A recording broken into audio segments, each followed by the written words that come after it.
Good afternoon. We're going to get started. So thank you all for joining us today for this special webinar with the Palm Beach North Chamber of Commerce. We have our friends over at VCMG Live that are hosting this webinar with us. They're going to provide some wonderful bits of information and about no-cost ways to get some media exposure. So before we go into the webinar, I would like to go over some housekeeping items. First of all, I have everyone on mute. That's to avoid any background noise that we all might have in our at-home offices or offices in general. So I ask that if everyone could just be cognizant of that, please keep your mute on. You will have the ability to talk at the end of this if you do have a question. For any questions that you have in the meantime, please go ahead and put it in the Zoom group chat. And you can do that by hovering over your screen where it says chat in the bottom middle corner. And you'll be able to ask a question in the chat. You can send it to me personally, Brittany Cartwright, or you can post it for everyone, whichever you prefer. So if everyone could go ahead and be ready for this, we're going to get started. I'm going to go through some information about our presenters. So we are hearing from VCMG Live, which has the radio station True Oldies 95.9, 106.9 FM, and the Surf 92.5 and 101.7 FM. They're located in Palm Beach Gardens, Florida. We have Marty Sheehan and Andy Blizzard. Marty Sheehan is a broadcast executive and marketing professional with over 35 years of experience in television, radio, print, and online marketing. Marty's career includes being the owner-operator of WTRI Radio and managing partner and principal of Hometown Media and Marketing, a marketing and public relations and media buying firm serving the greater Washington and Baltimore areas. Marty's career has included management positions with some of the largest media companies, including Cumulus Media, Clear Channel Radio, ESPN Radio, Paramount TV, Viacom, and Air America Media. Andy Blizzard, our second panelist of the day, he is the Director of Business Development for VCMG Live. Andy's career has included 39 years with Cox Media Group in the newspapers, television, radio, digital, and direct mail business. Andy was the Vice President of Advertising for the Palm Beach Post, the Palm Beach Daily News, and their websites. Andy was also Vice President of Publishing Sales for the Cox, Ohio chain of newspapers, which included the Dayton Daily News, Springfield News Sun, the Middleton Journal, Journal News, and several weekly newspapers and their websites in Southwest Ohio. Without further ado, I will leave it to you, gentlemen. Thank you very much, Brittany. Thanks to Heather and Noelle and Marley for helping organize this and make this happen, and appreciate everybody being here today. And hopefully this will be great information for you and your organizations to take back and use for the betterment of yourselves. But just to let you know, VCMG Live is a locally owned and operated organization. We too are a small business, and we are feeling the pinches that everybody is feeling right now. And that we think it's very critical that every business and local organization use every means available right now to help their business get through one of the toughest times they'll probably ever face. And, you know, especially right now when cash flow is challenged for so many businesses, and resources can be a little bit more restricted right now, I think it's that much more important that the information that we're sharing today can be useful and can actually make a difference to some organizations out there who are looking for better ways or different ways to spread their message. I would like to just add in there, I want to make an emphasis on locally owned and operated. And we take that phrase very, very seriously here. As you heard from the intro, everybody who works here has either worked for Cox, Cumulus, iHeart, Disney, ABC. We're kind of like the inmates that escaped from the asylum. We work for the big companies, we know how they operate, and we know the things that happened while we were there was not what we originally signed up for. Our business is all about returning to the roots of the local business, the local information, the local impact that we have. We like to be a part of it. We like to be people that can solve your problems. We want to be part of the win.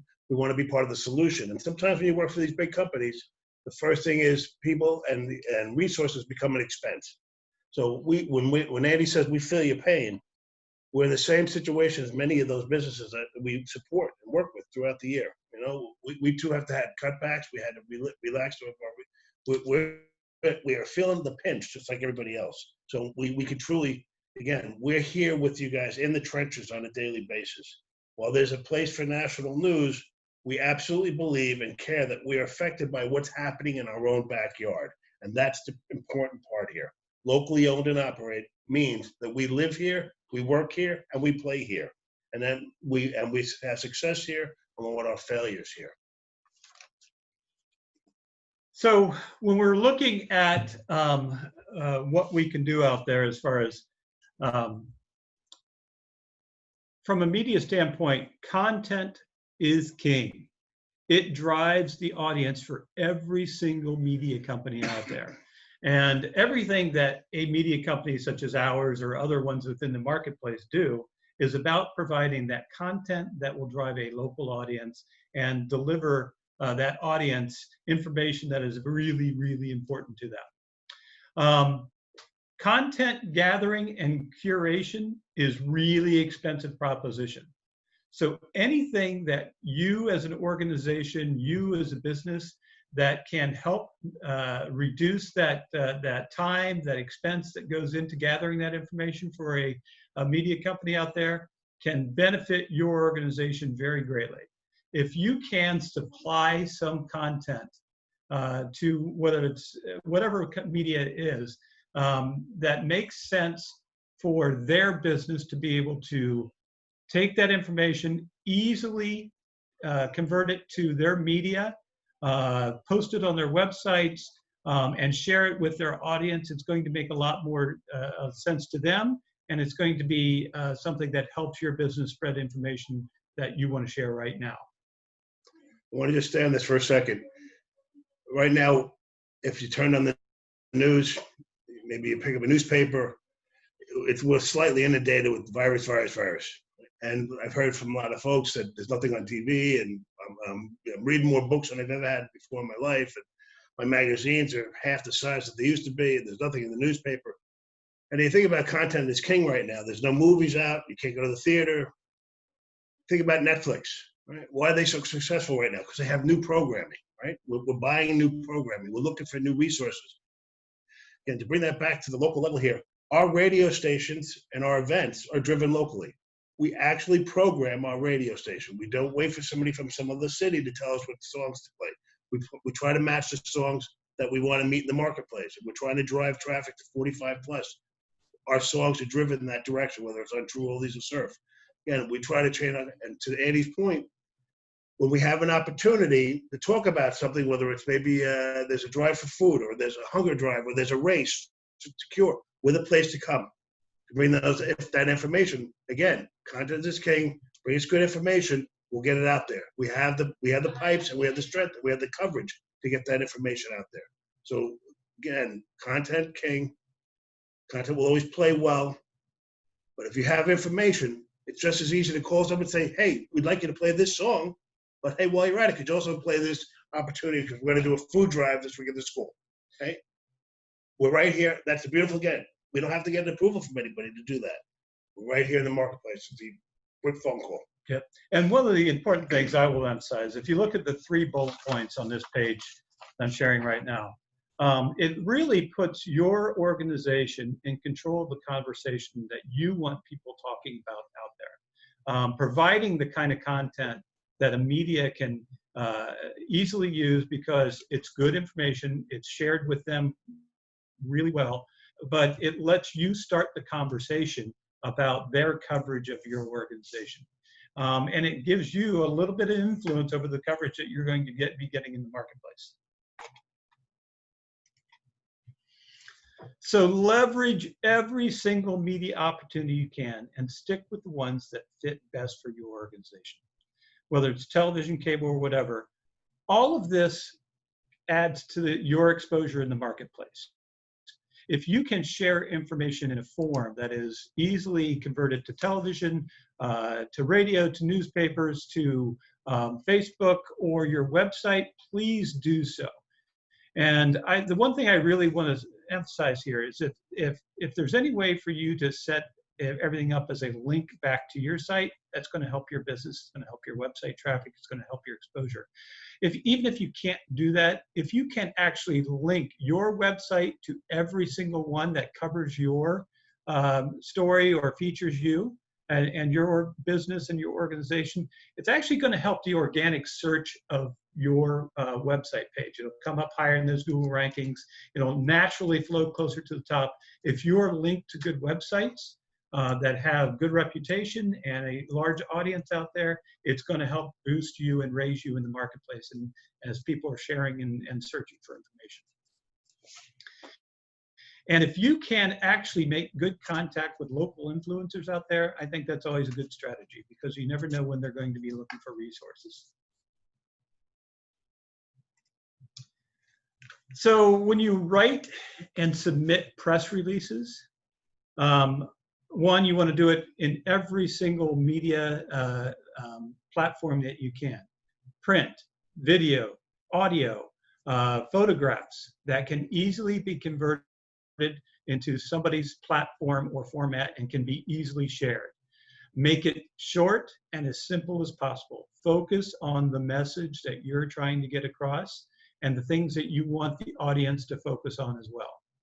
But just as importantly, make it easy for the media to use that information by putting it in a format that they can cut and paste, click on a link and link it back to your site, or embed into their email message that's going out to their marketplace, and all of their subscribers to their email list, that can be used in multiple platforms.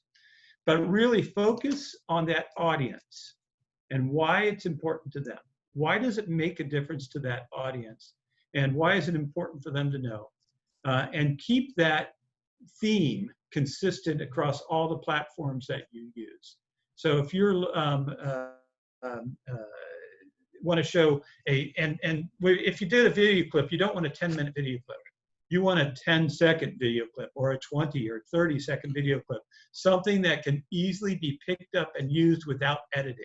Same thing with a story that you submit for somebody to read over the air or to put into a newspaper article. Try to make it so they can easily use it without having to spend the time and effort to edit it. To that point, again, think 30 seconds. If you're not short, write it out, read it and time it. All your phones have a clock on there.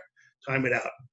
To Andy's point, whether if you don't have ability to do video or photos, if you can write something out, a newspaper and a radio station will pick up something quick and easy. You know, it's not like we have extra hands over here, right? But it's so much easier for us to rip and read something we know that's timed out to 30 seconds with all the information. It's a practice, just like being in school again. So this is actually a real press release that I sent to the chamber. So just a couple things to include. Your company information, how to get in touch with your company, where you're located, a little bit there. A brief description of the story. And I'll emphasize brief because you really want it focused so that they can latch onto it and they can take advantage of it, and they will actually include it wherever they can. The more brief it is, the better. What you want is a lot of people saying, oh, this is of interest. I think there might be something there. If they want to expand on that story, so be it.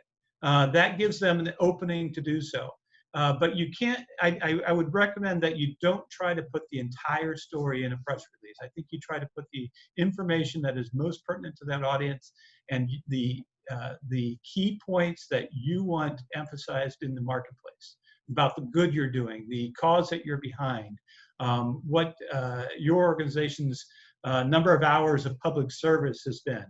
But keep it as simple as you can. Wherever possible, if you can include a quote from a key individual within your organization or who's a guest speaker or something along those lines, then I recommend that you do so. And always include a point of contact. So I will say right here that it's not necessarily always good to put a phone number in there, but yeah, I think that some people might want to answer questions via email rather than via a phone number out there. And I say that for a couple reasons. One is if a reporter actually follows up and gives you a call on something that you've submitted out there, almost always they will assume that you are on the record and anything you say at that point in time can be quoted. The very first questions I would recommend that you have if a reporter or a media person contacts you and say, I would ask, is this off the record or on the record? And then you can address that from that standpoint. I personally have been quoted when I was not expecting to be quoted because I didn't ask that simple question. So I think it's important that you keep that in mind. And the other thing I would say is if you want to put a little background information about the speaker, as an addendum to a press release or something about your company or organization or the charitable cause that you're working behind as an additional background information, that's always good so that they've got a more complete picture. But in the press release itself, that's kind of addendum to that. So public service announcements. Most media companies, as far as the broadcast media companies, are FCC licensed. That means that they have a specific license agreement with the government that says that they will spend a certain amount of their airtime for the good of the community, for the public good. And so when you think about the PSA, the public service announcement, it is just that, something that is of interest to the public that will do, that is communicating to them something that is really important for their organization. So your PSA should tell a story about a public benefit. And there's different PSA time periods. There could be 5, 10s, 15s, 20s, 30s, or 60-second ones out there. They're typically 30 seconds. I probably get 12 a day, particularly right now. I will also we got to be upfront about this. Yes, we are governed by the FCC to run these. I can also tell you that when times are tight and business is good, they run at midnight and 1 a.m. in the morning. Right? So what we try to do here is we try to make sure that we have different day parts so that you get fair play. Otherwise, yeah, you'll be running at 12 a.m. or 1 o'clock in the morning. I want to be very important about this. Right now, again, I'm inundated with PSAs because there's a lot of need out there right now, and we feel obligated to help as many people as we can. But there's a very different factor here. I can get a PSA today that says I have hand sanitizer, and we're giving it away to the public for free. Okay, there's probably a benefit to that, and we need to have all the facts. But sending me something that says I have a PSA today, we have hand sanitizer, I'm a battery store, but we're selling it to you. That's not a PSA. So we got to make distinctions here. I get both kinds. And they're like, well, no, this is good. People need hand sanitizer. But once you start putting a price on it, it's not a PSA anymore. It's a sale.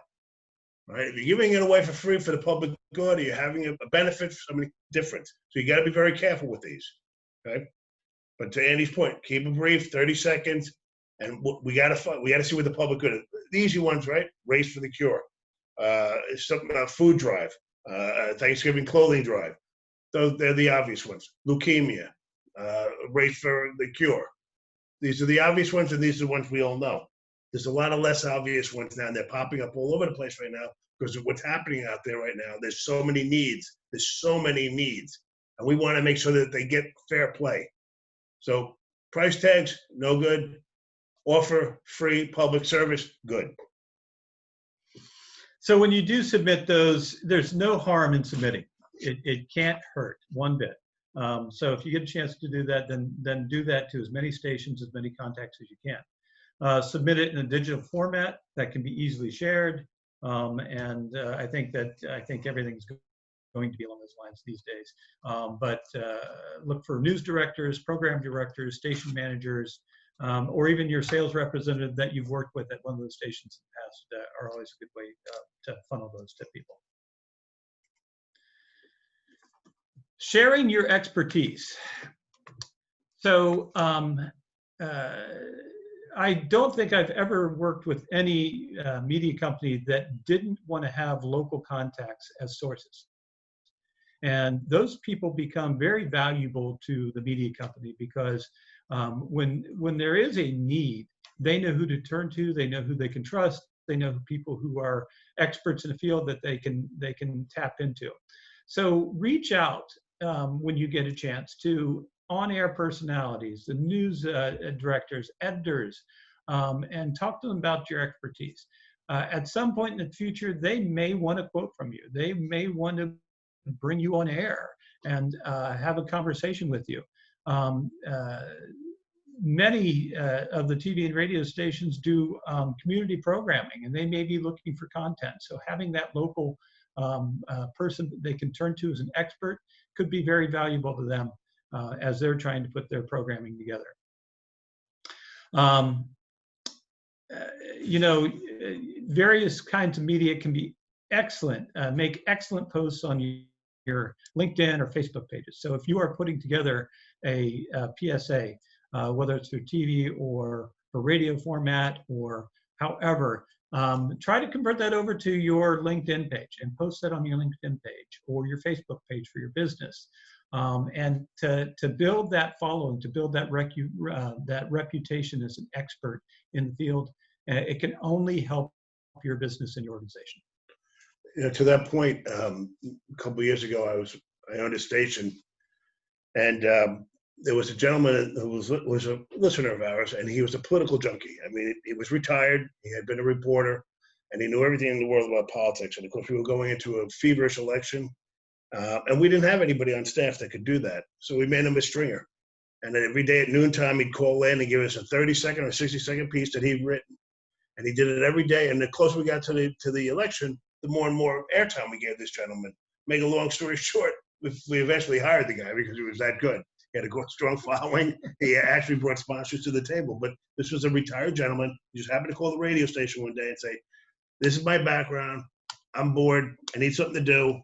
And he turned it into a nice little side career for him. But for us, we had content. We had live local content. And this guy, and when I say he knew his stuff, he knew his stuff. And he brought listeners to the radio station. So it turned out to be a win-win-win. You just don't know where this stuff goes. So don't be shy. Make friends with the listener. Make friends with the DJs. Listen to the radio station. Same thing with the TV stations. Maybe your best friend's the weather guy. Find out your contact. Bring your expertise to the table because we're all looking for content. We're going to touch on promotions now, and promotions are a little different, but every media does some sort of promotion for their audiences. And basically, it's where a media company can give something to their audience to keep them listening, keep them engaged with the station or that media, and give something of value to that audience. That can be helpful to keep that audience. But you as an organization can work with the radio stations, television stations, magazines, newspapers, whoever, and approach them with promotion ideas.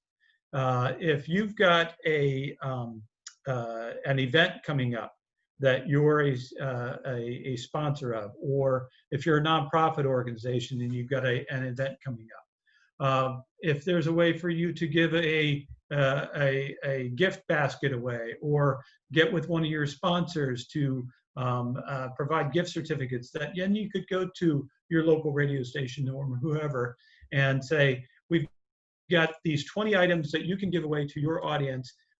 Just please mention our event coming up and make sure your audience is aware of them. That's a win-win for everybody out there. The radio station then has something to give their audience. The audience gets engaged with the radio station. The radio station promotes the event, the activity, the nonprofit organization that's benefiting from that, and their constituents who benefit from that. And the audience loves it. So it's a good opportunity for you as an organization to partner with your media, local media companies and say, here's what we can do to help each other. Presently, one of our active billing clients is Midas Total Car Care. And to this point, besides running commercials and being, and basically they're on every month, every year for as long as I can remember. So they're a very good client of ours. What we're doing with them right now, though, is so far to this day, just this last month, we've given away 30 free oil changes. For them, they've given us gift certificates to give away on air. And the purpose behind the gift certificate is to give it away to a frontline worker, a nurse, a doctor, a fireman, policeman, all those people that are out there working 24/7. So people calling in to win these gift cards to donate to a frontline worker. Now, this is giving minus 30 extra people that walk in the door, but it's also giving us a great opportunity to promote and to thank those who are out there busting their hump for us right now and keeping us all safe. Meanwhile, they're still active billing clients. So what they've done is they take their advertising campaign with us and they've expanded it. And it's a way for us to thank the community. So we've engaged, not only at Midas, we've engaged listeners, we've engaged, and we've been able to thank back to those folks on the front line. So it's one simple little promotion. Doesn't have to be a big deal. Be something so simple and so easy that the morning show is giving away two an hour every morning. So we got another 20 or so we're going to give away. So it'll be 50 in total. So again, it doesn't have to be anything big, but what this does for Midas is it puts 50 more people through their doors, and it's a way for us to thank the community. And it's amazing how excited people are to win things, and how appreciative they are. And that goes a long way. They don't just appreciate it, they tell their friends about it. They start becoming advocates for your organization, for your company, and it goes a long, long, long, long way. So VCMG actually has an offer for chamber members. And this is our way of giving back. It doesn't give us anything as far as monetarily wise, but it helps us build a relationship with communities in the organization. So at no cost to you or your organization, we will help you write and produce a 30-second PSA. It will be professionally recorded and produced, and then you can share that PSA with anybody that you would like to share it with. It doesn't have to be just the ones that air on our stations, but if we can help you out and sharing that information right now, we will. So if anybody on this call is interested in taking us up on taking advantage of putting together a professionally recorded PSA that you can share with any media company you'd like, or put on your LinkedIn or however else you'd like to share that, we'd be glad to do that and look forward to helping you do so. I want to make one distinction on this. This is not just for today. In my years, what I've noticed is most companies have somebody that they support. Maybe they have a child who suffers from Crohn's and colitis, so they're very active in that organization. Everybody has something that they lean back on. So it may not be today, but 10 months from today, you need to talk to. We'll take the PSA then. We'll help you write it then. Whenever the time is right for you, we will help you develop that PSA and get it out to the proper people. Right? Not only here, as Andy said, but you can use that wherever you need to be. So today may not be the day. You may want to wait till October when you're doing a Walk for the Cure. But whatever it is, I've noticed in my entire life, most organizations have somebody or someone that they support and they want to help out. And that's part of giving back. So this is our opportunity. So again, don't panic. This isn't going to go away. It might be 10 months, 11 months, 12 months from today that you have to take advantage of this. But we'd like you to take advantage of it, because there's nothing better than helping our neighbors in time of need. Yep. So if anybody would like to take advantage of this opportunity, here's our contact information. And it may have been in the email that Brittany had sent out for the organization as well. But if there's anything we can do, please do not hesitate to get in touch with us. We'd be glad to help in any way, shape, or form. Like we said, we're a local small business as well. And we want to do what we can to help the Palm Beach North Chamber members and our communities. So Brittany, I think we're going to hand it off to you and see where we go with questions or comments of any kind out there. Absolutely. So we did have one question that I think you all just answered, how to get in touch with you. So you'll see on the screen that there is a email address as well as a phone number. So feel free to go ahead and save that for now or for later. This is our time for questions right now. So if you want to go ahead and submit a question through the chat, you can do so. Or you can also raise your hand, and that'll give me an indication that you'd like to be unmuted. And then we can answer your question. I do want to emphasize one thing, I've said it a couple times, but I think it's really important. With public service announcements, with press releases, it really does help put you in control of the conversation, because every media company is strapped and trying to find out where they're going to get the next story, what that next idea looks like, how to get to the point behind the story.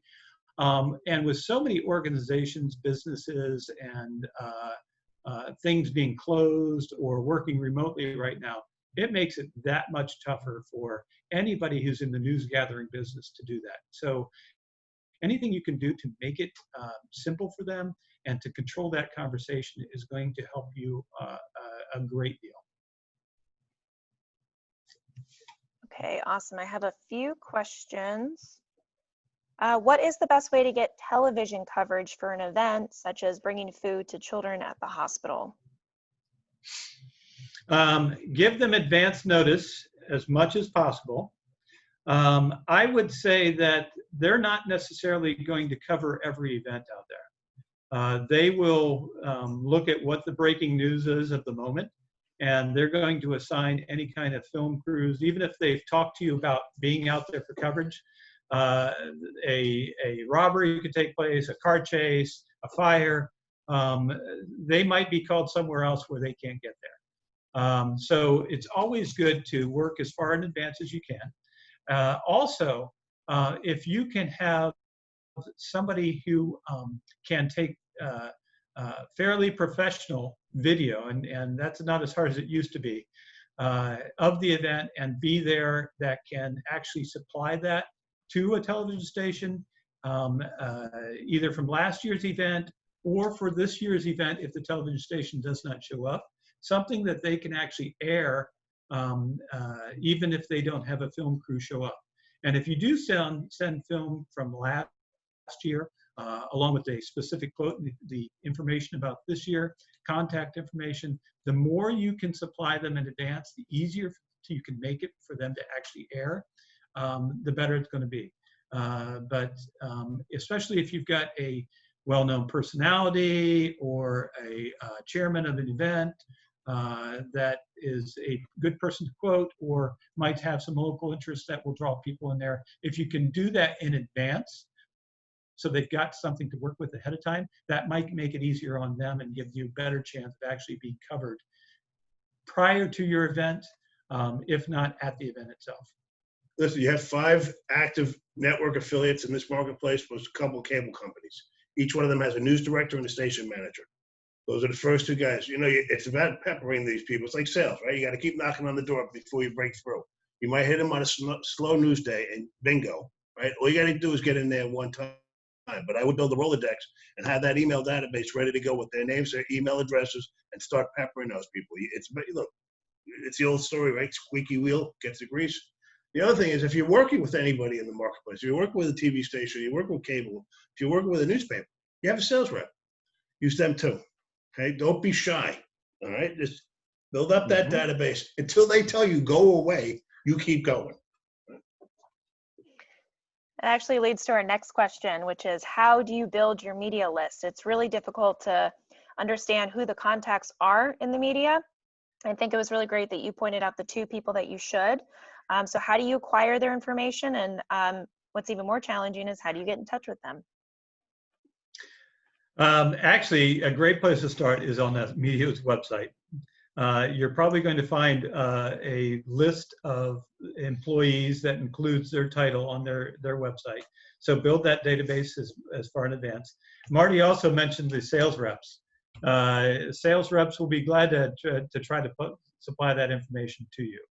And in the case of a lot of reporters will actually have some sort of contact information either shows on air. You might even see how to contact that reporter if they're a television reporter. It may give an email address. It may give some other contact information about that specific reporter. Most of the Palm Beach Post, you'll look at the end of the story. If it was written by a local reporter, there will be an email address at the end of that reporter, that article, that you can then refer back to in the future, saying, oh, that person wrote about education, or they write about healthcare, or another category that is important to your organization. And that is always a good place to get that contact. So if you see somebody who's covered that before, make note of that name and then try to get their contact information. You know, there was a time where it was much easier to do this. You could pull up a TV station, you could find out who everybody was. It seems to be like everybody wants to be a little bit more hidden today. So again, if you just go online and pull up Hubbard Broadcasting, you'll get a couple of names, right? You'll get the market manager. A good chance you might get a program director. You might even find a way to access some salespeople. Right? You got to start there to start to build it. Until you start making some contact. And believe me, it could be you made a relationship with the weather guy. It makes no difference how you get in the door. Okay? Make sure that the contacts, though, can move that stuff along. And if it's not, then don't be afraid to pick up the phone and saying, all right, you're not the right person. I appreciate that you took the information. Who can I contact? Because one of the things, good, bad, or indifferent today in the media world, when times are like this, a lot of heads get chopped off. And there's a new body in there the next day. So you're going to have to be ready, prepared to change those lists. The days of having a general manager sitting in the TV station for 25 years, those days are over. So he may have a 4-year gig there. So those names are going to change. Sometimes the websites aren't up to date. So yes, it comes down to doing some hunting and pecking and doing a little bit of homework. But always think the same thing. The titles that you want to look for: market manager, station manager, sales manager, program director, news director. If you got those 5 names, you can get in that door. And I would say, don't just send it to one person. Contact as many people as you have at that station or that organization, because you never know who's going to have something they're working on that runs parallel to that or touches that, that will draw their interest. And like Marty said, people change. You don't know if that person you're contacting is still there or in the same role that they were in before. On that note, is it better to call or email reporters and news directors? I'm a phone person. You know, I like to pick up the phone. I like to talk to people. That doesn't mean I get through, because I get a lot of, I leave a lot of messages, but I do both. So once I build up that database and I have names and I got, let's say I'm working with the TV station, I got 5 TV stations and I got 5 point of contacts. Well, I'm going to do 25 phone calls and we do 25 emails. Hey, I just left you a message. Here's my information. Hey, I just left you a message. Here's my information. Again, it's about being persistent. Okay? But you only got to get through to one of them. You're through to one of them and you're home. I agree. And I would say that it is awfully tough to get people by phone these days. You might even want to text them if you've got their cell phone number. So it's however you can reach out to them. And if you're connected on LinkedIn, you might want to just reach out with a note to them saying, hey, we've got something coming up. Who should I contact about that? Just to get on the radar. But the good thing about what Marty said is being that squeaky wheel will get the attention. And if it's something that's coming up in the not too distant future or just happened and it's important to share, then it's going to take that little bit of legwork, but it's going to pay off in the end.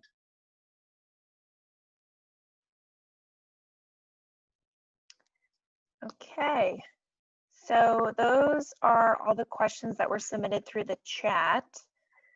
Does anyone have any other questions for both Marty or Andy? They shared a lot of information today, and we will also have this, this webinar has been recorded, so if anyone, Andy and Marty, if you're okay with this, if anyone asks to have this webinar recording shared with them, would you be okay if I had shared that with them? Absolutely. Yep, no problems.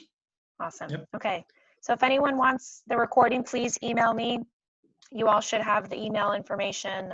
Well, you should have my email information anyway, but it should be related to your event confirmation. But if not, I'm available on our website too. So I want to, yes? I was going to say one last thing, and that is, Marty and I have been observing social distancing by more than 2 feet, and this is the closest we've been in the last 5 weeks to each other. So for quality of webinar, we sat next to each other. But believe me, we're going to separate really quickly after this. Thank you for sacrificing for us. We really appreciate it. All right, thank you. Thank you very much. Yes, thank you all for joining us. Don't forget to stay up on our website and our Facebook. We have all of our events coming up. We have another webinar happening next Wednesday about hurricane preparedness. A little different than I'm sure most of the webinars you all have been on recently, but it's coming, so be prepared. So thank you again. We hope to see you at a Tech Toast or any of our events that we have coming up from Palm Beach North Chamber. Have a great day, everyone. Thank you, everybody. Bye, everyone.